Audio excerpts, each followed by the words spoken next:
पहली टिप्पणी देखना, आपको आनंद आ जाएगा। पत्नी कितना भी काजू बादाम खाए, पिस्ता आदमी ही है। अध्याय समाप्त हुआ।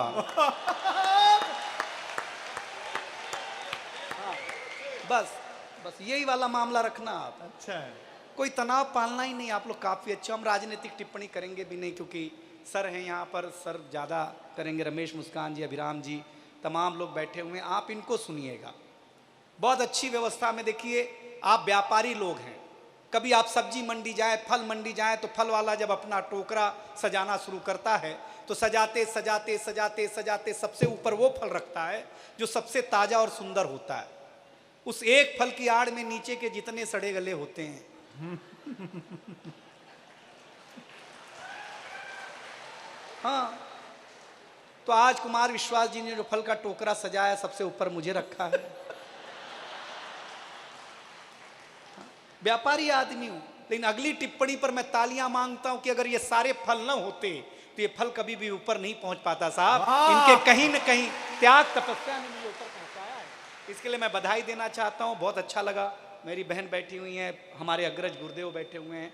बहुत अच्छा लगता है मुझे गुजरात आकर के, बहुत अच्छा लगता है। हार्दिक बधाई।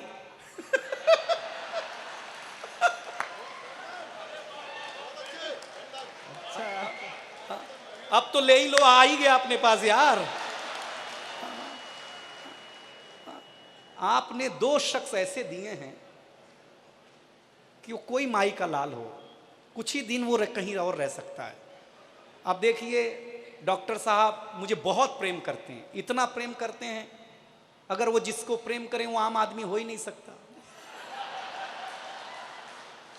वो खास ही होगा, और खास के ही शहर में होगा। मैं आपको क्या बताऊं, इन मैं कविता के मंच पर हूं और मैं कविता सुनाना भी चाहता हूं। आप अगर सुनेंगे, माताएं बहनें बैठी हुई हैं, बहुत अच्छा लग रहा है। आपको तो समझ में आती ही होगी हिंदी, हिंदी गुजराती बहुत ज़्यादा। देखिए, एक टिप्पणी करता हूं, ये मूलतः मेरी ही है जो वो करते हैं। हाँ, सुनिएगा, अच्छा लगेगा।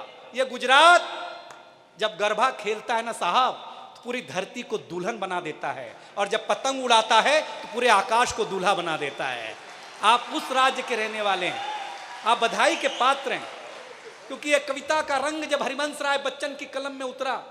भैया, आप एलईडी पे देख रहे हैं, ठीक है, वो ठीक है, एलईडी पे आप देख रहे हैं, इनडायरेक्ट देख रहे हैं, लेकिन तालियां डायरेक्ट भेजा करो। हाँ, कि वो सही बता रहे हैं ना। बल्कि एलईडी तो बंद ही कर दो तो ज्यादा बेहतर है, थोड़ा इधर को मुड़ जाएंगे। अच्छा, हम कौन से ऐश्वर्या राय हैं कि आप वहां देख के ठुक कर लोगे भाई साहब। हम आदमी हैं, हमको सुनने के काम में लीजिए, देखने के काम मत लीजिए आप।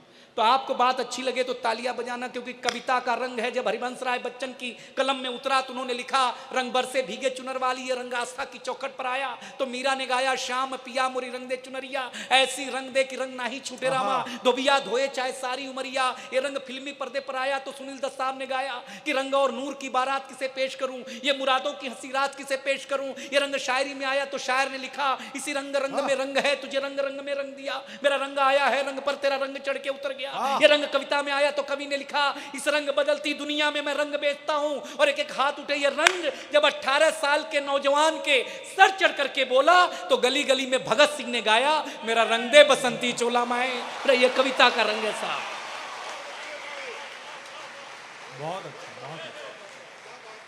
ये कविता का रंग हम आपके ऊपर रंग करके जाना चाहते हैं। आज आपके शहर में आए हैं पहली बार, तो आपको ये ऐसा देखिए, कुछ है, हमारा हिंदुस्तान हिंदुस्तान है। एक अंग्रेज आया, बोले क्या तुम्हारा हिंदुस्तान? तो हम तुलसी माता के पौधे के पास ले गए।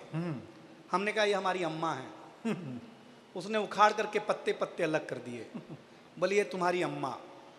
अब मेरे अंदर का हिंदुस्तान जगा। हम उसको एक खुजली के पेड़ के पास ले गए। हमने कहा पिताजी से मिलो।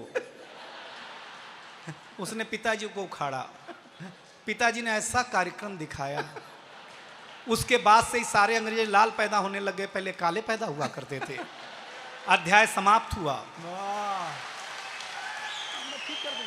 बहुत अच्छा है।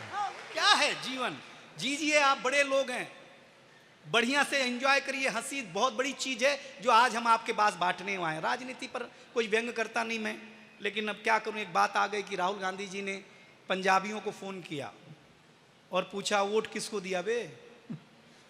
तो पंजाबियों ने कहा आपको।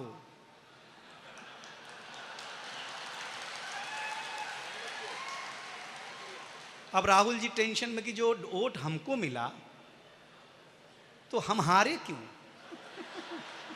बस इतनी सी बात है भाई साहब, बस इतना वाला आप समझ लेंगे तो आपको मजा। देखिए यहाँ जो सामने बैठे हैं लोग, पीछे बैठे हैं, आप भी गांव जीते होंगे। हम 5 साल के थे तो हमारे पिताजी हमें स्कूल में जमा कराने लगे। हाँ, पहले जमा ही होते थे, अपने मन से कौन जाता था। अब तो कॉन्वेंट कल्चर है ना, एक फादर घर में, एक स्कूल में, 2 फादरों के बीच में ट्यूशन अलग से, फिर रिजल्ट के नाम पर कुछ भी नहीं। तो ऐसे मास्टर साहब बैठे हुए, ऐसे हम खड़े, ऐसे मेरे पिताजी खड़े। तो मास्टर साहब ने पिताजी से पूछा किसका लड़का है? तो मेरे पिताजी भावुक हो गए। उसने कहा मास्टर साहब आपका ही है। अब मैं टेंशन में कि जिसको मैं 5 साल से बाप समझ रहा हूं वो तो अपना है नहीं यार। तो मैंने अपने पिताजी से पूछा जब आप मेरे पिताजी नहीं है तो मेरे घर में क्या कर रहे हो? तो पिताजी ने कहा बेटा ये संस्कार बस कहना पड़ता है। हम संस्कार समझ गए, रजिस्टर में नाम लिखना शुरू किया। मास्टर ने मुझसे पूछा ये किसके पिताजी हैं? हमने कहा सर आपके ही हैं। जब हम आपके बेटा हो सकते हैं तो ये भी तो आपके बाप हो ही सकते हैं, इसमें क्या अंतर है?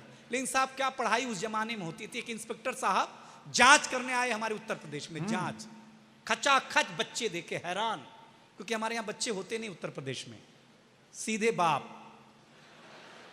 हाँ, एक बच्चे को खड़ा किया, बोले बताओ अब तुम्हारे प्रदेश का मुख्यमंत्री कौन? बच्चे ने कहा रामलाल यादव। इंस्पेक्टर ने बोला ये कौन है बे? बच्चे ने कहा मेरे पिताजी का नाम है, 5 साल से घर नहीं आए तो मुझे लगा यही होंगे। हाँ सही बता रहे हैं आपको।